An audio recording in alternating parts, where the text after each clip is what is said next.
As far as I and many other people are concerned, Metroid is among one of the greatest gaming franchises of all time. Like any franchise in existence, it has had its share of ups and downs and decade-long gaps within releases, but that doesn't change the fact that in terms of storytelling, game design, and replayability, Metroid is easily one of the best in the entire business. When it originally hit the scene in 1986, there simply wasn't anything like it. There was never a game that so seamlessly and so effortlessly merged the platforming elements of Mario with the exploration of Zelda. There was never a game that allowed you to discover things at your own leisure and was very open-ended with how you went about progression. There was never a game that made you feel stronger and more capable with every item you found, with every upgrade you came across, and with every alternate route you discover. And there definitely wasn't a game that had you do all of this with a female protagonist, a protagonist that to this day remains one of my all-time favorites. Like, in every way, shape, and form, Metroid really did raise the bar for what an adventure game could look like, and in doing so, create an entirely new subgenre unique to it and it only. I mean, if that isn't legendary enough, I really don't know what is. I know playing this first game now isn't the most fun, especially with the amount of ass-backwards design choices and a ridiculous amount of item farming, but looking past all that, Metroid 1 is a game that I will always respect, simply just because it got the ball rolling. Everything it represented and was striving for was so incredibly impactful, and it clearly struck a chord with the rest of the industry in a very big way. That spark that this game had quickly turned into a bright and vibrant flame with each of its successors, all of which building, refining, and just doing this concept so much more justice. But even with all these iterations, the franchise never for a second lost sight of what made this formula so beloved.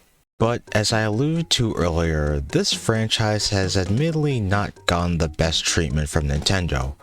There have been nearly decade-long droughts between installments sometimes, and although it's safe to say that the series is in a decent place now, there have been countless examples where things just seem so uncertain for Samus. Like, she'd be on top of the world for 1 year, only to fall off the face of the earth for like 10.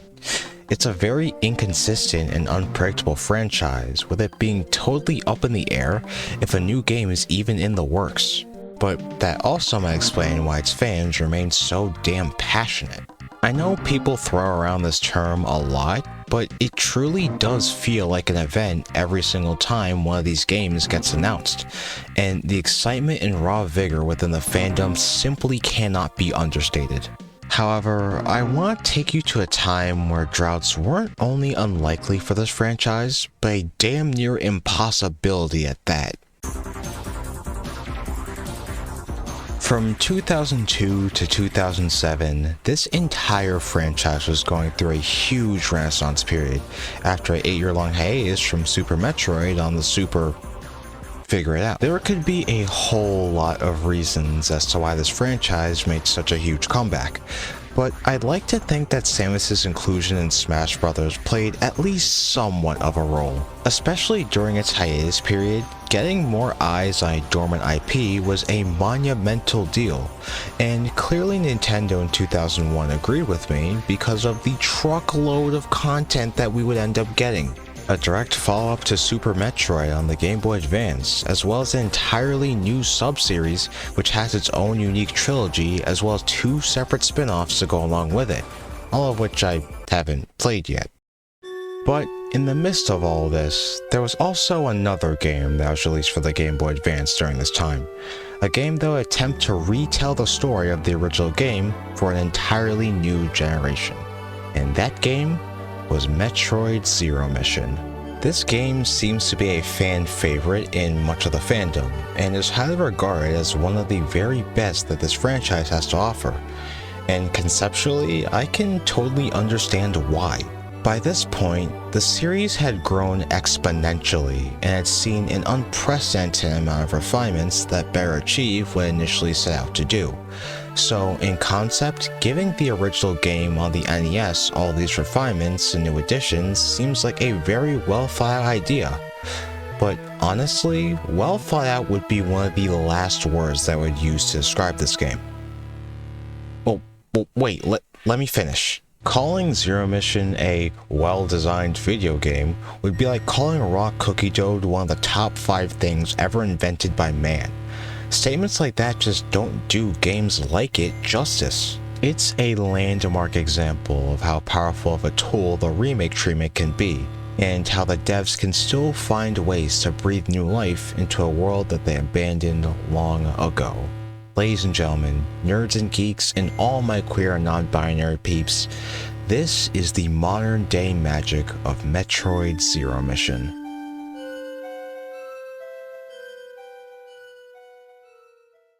Now, earlier in the video, you might recall how I mentioned that this game was attempting to retell the origins of this franchise. But the thing is, I meant that literally. It's alluded to pretty early on that Samus herself is the one telling us about her first experiences on planet Zebes. And I'm sorry, but I'm just a sucker for things like this. I know it's an incredibly minimal detail, but it's the kind of thing that just makes my imagination run wild, just thinking about the various ways she could go about explaining her time on Zebes. Actually, now I think about it, we'd probably hear about a lot of this. Now, one of the reasons why I adore Samus so much as a character is how she manages to say so much without saying anything at all, if that makes any sense. She's one of those silent protagonists, but even without talking, she's still able to portray a variety of different emotions, even in just the way she moves and how she physically reacts to the circumstances around her.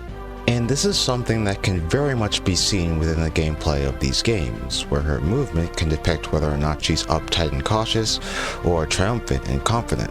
I might be looking into this a lot deeper than I should be, but the fact is, Zero Mission seems to paint a more energetic and courageous version of the character, and the sole reason I think that is all in the way she moves. She is extremely quick on her feet and has a lot of pep in her step. Her jumps are a lot more grounded, making it pretty easy to predict where you're gonna land, and the weight and fluidity of the movement is second to none.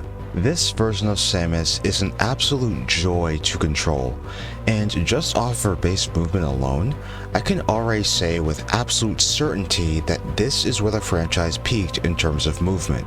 I know it's not really saying much given a lot of her past endeavors, but all of these aspects work in unison to give Zero Mission a snappy and speedy edge that very few games in the franchise could match. I said very few. When talking about progression and the flow of exploration, there really was nowhere to go but up from the NES original. Now, that's not to say that exploration wasn't fun before, but Zero Mission makes a truckload of adjustments that puts it more in line with the rest of the series. One of them being completely altering some of the map layout. Memory could be tripping me up a bit, but it seems that many of the rooms that you travel through have received massive redesigns to the point where they're nearly unrecognizable. The geometry is so much more complicated, and the areas are so much more vibrant and detailed that if you told me that this was just its own original Metroid game, I would believe you in a heartbeat. And in a sense, these graphics kinda had no choice but to be this detailed given what we already know is eventually gonna happen to this place. Zero Mission portrays Zebes at a much more earlier point in the series, and it does so in a much more effective way than black backgrounds ever could. It's a place that's vibrant and full of life, a place that's full of adventure and action around every corner, a place that's home to many threats but has just as much to see and discover. And what really sells this atmosphere the best has to be the amazing music. I'm not entirely sure what the consensus is on this OST, but I can confidently say that this is my favorite soundtrack in the entire franchise. Pretty much every element of Metroid music is heard and accounted for on this soundtrack, and something that actually amplifies these tunes is how the game uses a cappella. Now, this isn't anything new. The series has dabbled in a cappella for a few titles, but Zero Mission takes advantage of it the absolute best. in my opinion, of course. Something about how these noises come out of the Game Boy Advance's sound hardware and how it works in tandem with the compositions manages to not only add a nice dash of atmosphere to what I already consider to be the most atmospheric soundtrack in the series, but it also invokes that adventurous and exciting feeling that I love. Exploring every nook and cranny of this place should be exciting. I should feel pumped whenever I leap and bounce across every room like a boss, and these tunes manage to capture that feeling perfectly. But to elaborate more on the discovery aspect, the new look that these areas got also makes it a lot easier to know where exactly you are within the map, which is something that the NES game struggled a lot with. The black backgrounds are one thing, but the copy and paste level structure didn't help in the slightest, and because of that, it was so incredibly easy to get lost and confused due to how similar everything looked. But in contrast, getting lost in this game is nearly impossible because of the new visual makeover. But if that isn't enough for you, there are also these Chozo statues, which pretty much explicitly tells you where your next objective lies, on top of also refilling your health and weapons. I guess since Fusion was the latest game released at the time, they really wanted to ease newbies into a much more open and free-form progression structure, and they went about doing that in the best way they possibly could have. Now, as to be expected, we've got upgrades. Quite a bit of them, in fact. Obviously, every single upgrade from the NES game returns in this one. However, Zero Mission does something that was admittedly pretty risky on paper, but absolutely paid off in the end, because it managed to fully integrate upgrades from Fusion and Super Metroid. The super missiles, the charge shot, wall jumping, the speed booster, and the power grip are all upgrades you can obtain in this game, and they are all awesome. For starters, a ton of these upgrades have seen massive quality of life changes, more resembling how they worked in Fusion. You swap missiles with L, you activate the speed booster while building up momentum as you run, the wall jump is now much faster and speedier, and you can shine spark by simply pressing down the action button and holding the direction that you want to travel in. All of these changes and tweaks do wonders in making all these abilities flow together in a way that they simply couldn't have before. And the speedier gameplay manages to seriously improve a good number of even some of the previous abilities, making them feel and flow a lot better with the rest of the game. However, although these upgrades are used to allow for more options for combat and movement, they're capable of a lot more than what initially meets the eye. The aspect that allows these upgrades to truly shine has to do with the amount of different ways you can go about using them to essentially break the entire game.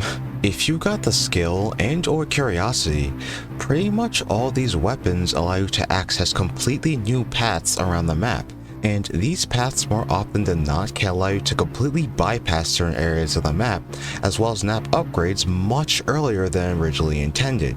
Sequence breaking is the proper terminology for this, and I can say with absolute certainty that this is the reason for why these games remain so fun to play. Even with just a couple playthroughs under one's belt, you could tackle this game in so many different ways that don't even seem possible at first. You can fight Ridley and Kraid in reverse order. You can flat ignore certain upgrades like the high jump or even the long beam. Yeah, that's right, you can play through the entire game with bullets that travel like 3 feet and still make it to the final boss. Like, the fact that you're allowed to play the game like that and have it all be under your control is the textbook definition of what makes Metroidvanias as a subgenre so appealing to me. Replayability is at the absolute forefront, and no matter how many times I comb through the mysterious crevices of Zebes, I simply can't ever get tired of finding new ways to metaphorically split this entire planet in half. But even if you don't sequence break, you'll still be doing that literally, as after you defeat Ridley and Kraid, you'll eventually open the door to the final area of the game, Torian, also known as the place where the name of this franchise roams free. I'm kinda struggling to find anything really interesting to say about this area. You just kinda fight Metroids and run through linear hallways until you reach this thing. This is Mother Brain, and she is easily the worst boss in the entire game. Now, I know it's not really saying much, as the bosses in this game are all around pretty pathetic, and to be fair, it's not that much worse, as there still isn't really any thought or skill you have to put into this fight. However, the reason for that this time around is due to the absurd amount of garbage just thrown at you from every possible angle. So the resulting fight is you just brute forcing your way through everything as you break down the missile barriers and get to Mother Brain herself. I don't think it's boring per se, but it's definitely incredibly tedious, and for a final boss, it's pretty damn disappointing. However, I'm guessing that she too is incredibly salty that Samus defeated her so easily, because she decides to go on full-on self-destruct mode in an attempt to kill you while she still can, leading to an escape sequence that, aside from my god-awful gameplay, is pretty damn easy. You escape from the planet mostly intact. Samus takes off her suit so you can see her incredibly pixelated face, and in a twist that I actually didn't see coming my first time, she gets ambushed by the space pirates, gets her ship shot out of the sky, and is stranded on an unknown part of Zebes with her power suit destroyed and nothing but the space pirate mothership standing in her path. Yeah, I think I should take the time to mention all this, because this was actually the first time we would see Samus in her quote-unquote Zero suit, and if I'm being 100% honest, it's alright. I mean, the design is kinda understandable. This game did come out in 2004, so by that point, the shock value of Samus being a woman was completely gone, so I mean, might as well give the people what they want, right? But with that being said, given the things that she performs during gameplay, I just don't feel like this is the most accurate representation of what she would actually look like, you know? But even still, I really do like the blue look. It's a nice contrast to the warmer colors of the power suit, although it does look a bit too basic and simple for my taste, and as far as I know, I don't think there's an in-universe explanation for why it's designed this way, although I could be wrong on that. But anyways, now that you don't have your power suit anymore, you have to rely on two things for the remainder of the game. An emergency pistol, which when fully charged can only stun the space pirates for a couple of seconds, and stealth, as carefully sneaking your way through this space pirate infested lair is now the name of the game, and it still impresses me how they got it to work so well. Seeing that you're a lot speedier and bouncier in this game, slowing down and keeping you on your toes was an incredibly smart choice by the devs. And for people like me who've played this game 70,000 times over, it acts as a good way to test how well we can maneuver through the map without getting spotted. But in the event that you do get discovered, you can still make a run for it, albeit with everything in the kitchen sink trying to kill you. But it doesn't matter, it's faster that way, and there's always a save and recharge station just around the corner. But soon, Samus finds herself in a room that looks very familiar. It's obvious that she's been here before because the statue in question has her flash back to when she was a kid. But then, for some reason, the ball in the statue's hand starts moving around the stage, and after you hit a bunch with your pistol, Samus simultaneously gains the gravity suit, space jump, and plasma beam out of nowhere. Okay. I probably should have mentioned this earlier, but while you were running around on Zebes, you sometimes ran into these unknown items that remained quote-unquote incompatible with your current suit. Until now, I guess. It's a bit random, but even still, in one fell swoop, you just gained 3 of the most powerful weapons in the entire game. And those first couple of moments with it where you just completely destroy and murder everything in your path, blasting away all the space pirates that used to give you trouble, and watching as they quite literally hide in fear is every bit as awesome as it sounds. You might as well be invincible, given just how much more powerful you are compared to how you were just a couple of moments ago. And being able to feel that difference through gameplay leads to one of the most memorable sections of the entire franchise. So whenever you've reached the point to where you think you're ready, you run in headfirst into the center of the mothership, kill even more space pirates, and then fight the big bad, which just so happens to be Ridley. But he's a robot. Okay. Apparently, he's supposed to be more difficult when you get more of the items. I still died an embarrassing amount of times in both encounters, so I really couldn't tell you the difference. But he's dead. One final escape sequence goes off. Samus escapes, which officially puts an end to a fantastic Metroid game. Oh my god, I love this game so much. If you couldn't already tell, no matter which angle you look at from, this game is just fun. It's fun to play, it's fun to explore, it's fun to just move around and see how many areas you can completely skip. There's simply very little about this game that I can say I dislike. I mean, aside from a few minor length and story issues, because yeah, this is one of the more shorter Metroid games, only taking about 2 hours to beat. And with the story, I don't know, I was just expecting a little bit more. I still think that the implication of Samus herself telling the story is really cool, and a major plus is that this is the first time we actually get to see the Chozo that raised Samus in the actual games. But at the same time, I feel like they just don't really explain what's going on all that well. All those things I previously mentioned were things I pieced together myself, which, now that I say it out loud, that actually might have been the intent, to have some things be easily linked while everything else remains pretty vague. But I don't know, I feel like they kind of flunked it in execution. But I feel like because of how fantastic and well done every other aspect of this game is, that those issues might as well be nitpicks. At its core, I still consider this to be the most well-rounded game in the entire series, and one that is so incredibly easy to recommend to people looking to get into this franchise. But when looked exclusively under the lens of a remake, it's not even a fair comparison in the slightest. It modernizes and refines the ideas of the original so well, to a point where just calling it a well-designed remake, or even a remake period, is selling it too short. Because in hindsight, this game is much more closer to something like this, or this. Full-on reimaginings of those original worlds, which is a lane that I find Zero Mission fits better into. But whether viewed as a reimagining, or as a standalone Metroid experience, for a game that manages to transform an iconic first entry into something far beyond the scope of what the hardware allowed it to do, while still keeping that same fire and energy alive in the process, Zero Mission is a relic to this entire industry, and a game that everyone should experience. But I will always stand by this opinion though.